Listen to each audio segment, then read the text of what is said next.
Bienvenue à la résolution de ces petites énigmes-ci. Alors, il y en avait 10 au total. Alors, c'était pour la plupart des petites attrape-nigo. Bon, c'est pas des grosses énigmes, mais c'est quand même intéressant et c'est ludique, je trouve. Donc, le premier. On commence en disant tu es le conducteur d'un autobus. Dans le premier arrêt, tant débarque, tant embarque. Deuxième arrêt, tant débarque, blablabla, blablabla. Évidemment, à la fin, je dis quel est l'âge du chauffeur d'autobus. Ouais. En fait, cette question-là, c'est une question classique. C'est juste que là, dans ce cas-ci, étant donné que la question est écrite, ça perd beaucoup de son efficacité. Puisque en lisant quel est l'âge du chauffeur d'autobus, si vous relisez la question, c'est écrit tu es le chauffeur d'autobus. Donc, vous comprenez que c'est votre âge. Dans ce cas-ci, à moi, ce serait 47. Mais cette question-là est beaucoup plus efficace si on la pose oralement. Et donc là, la personne, si elle ne porte pas attention à ce qui a été dit au début, elle va trouver ça comme comment veux-tu que je sache son âge? Tu sais? Mais là, par écrit, ça enlevait un peu de la magie. B. Donc, deux joueurs s'affrontent, c'est-à-dire jouent aux échecs, et vendredi soir en même temps, puis chacun joue 7 parties d'échecs. Ils ont autant de victoires un que l'autre. Mais il n'y a pas eu de partie nulle. Comment est-ce possible? À première vue, on se dit, 7, c'est un nombre impair. Si ça avait été un nombre pair, qu'il n'y ait pas de partie nulle, pas de problème. Chacun a genre 4 victoires, 4 défaites, 8 matchs. Si ça avait été un nombre pair, par exemple 8 matchs. Mais à 7 matchs, supposons qu'ils ont chacun 2 victoires, 2 défaites, ça prendrait 3 nuls. 3 victoires, 3 défaites, ça prendrait nul. Mais il n'y a pas eu de nul. Donc, c'est un autre problème où il faut think out of the box. Ici, en fait, c'est même plus que think out of the box, c'est plus les implicites que l'on se donne. Hein. C'est que dans l'énigme, j'ai jamais dit qu'ils se sont affrontés. J'ai juste dit qu'ils ont joué 7 parties d'échecs. Et pourquoi notre cerveau a l'impression que ça veut dire qu'ils se sont affrontés? Parce que c'est comme pertinent. Si quelqu'un vient nous dire il y a 2 joueurs qui ont joué 7 parties, on s'entend que 99% du temps, c'est parce qu'on parle des 2 qui s'affrontent. Mais il n'y a rien qui dit qu'ils s'affrontaient, donc c'est ça la solution.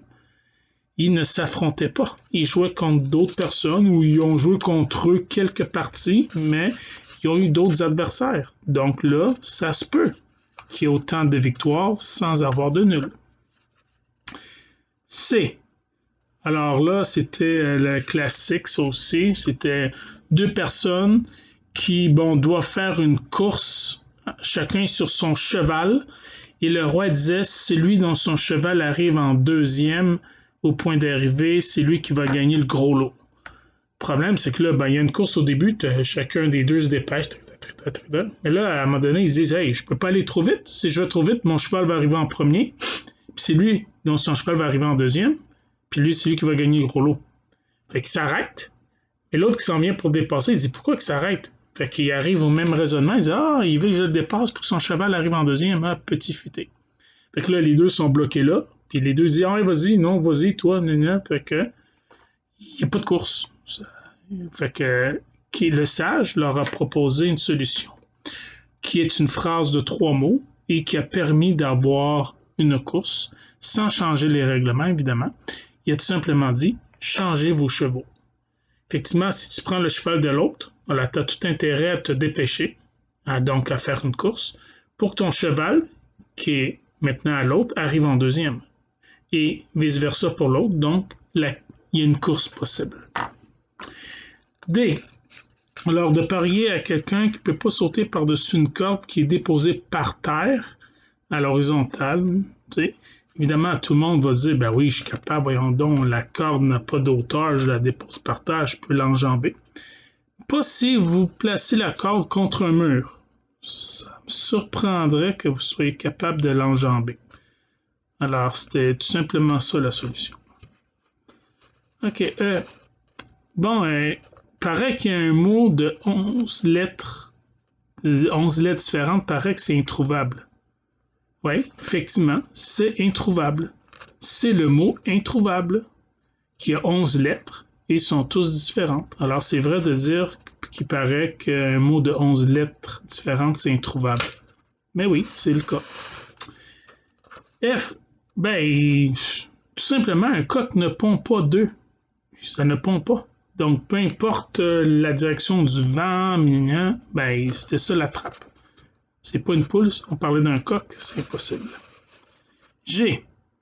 OK. Lorsqu'ils vont se rencontrer. Celle-là, ici, c'est la plus subtile des questions parce que, malgré que c'est évident, psychologiquement, on peut se faire avoir. Hein. Voici, on va dire qu'il y a, je vais faire ça plus simple. Il y a une voiture qui part de Montréal, puis une moto qui part de Toronto. La voiture qui part de Montréal part 1 heure plus tôt, puis va à 100 km/h. La moto, elle, part de Toronto vers Montréal 1 heure après, mais elle va 2 fois plus vite. Pendant qu'elle fait ça, elle a fait ça.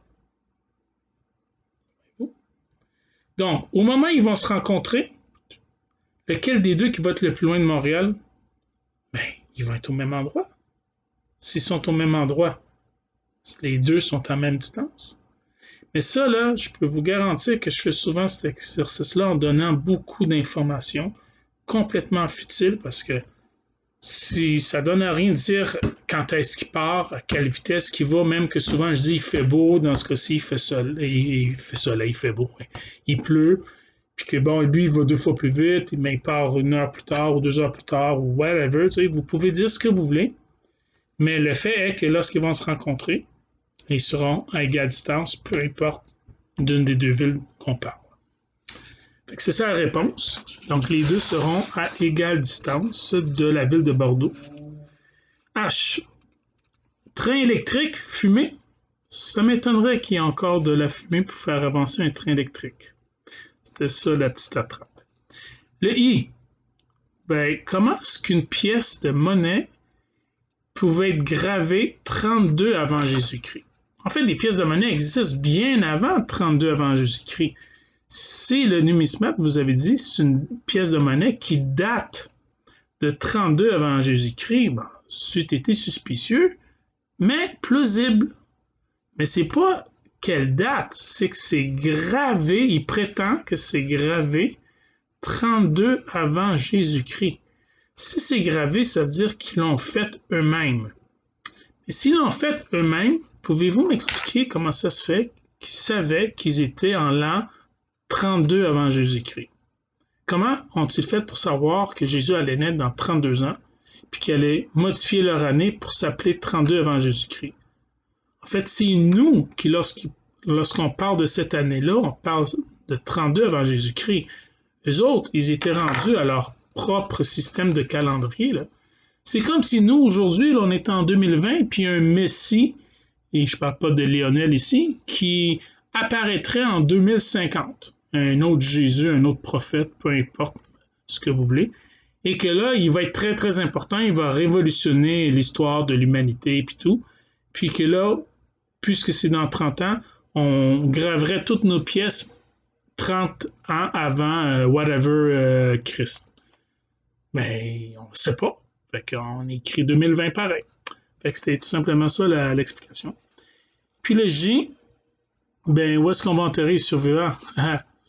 Ben là, on les enterre pas, hein? C'est des survivants. Alors c'est ça, c'est juste pour faire attention aux mots qu'on utilise. OK, alors j'espère que vous avez apprécié ces petites énigmes-là.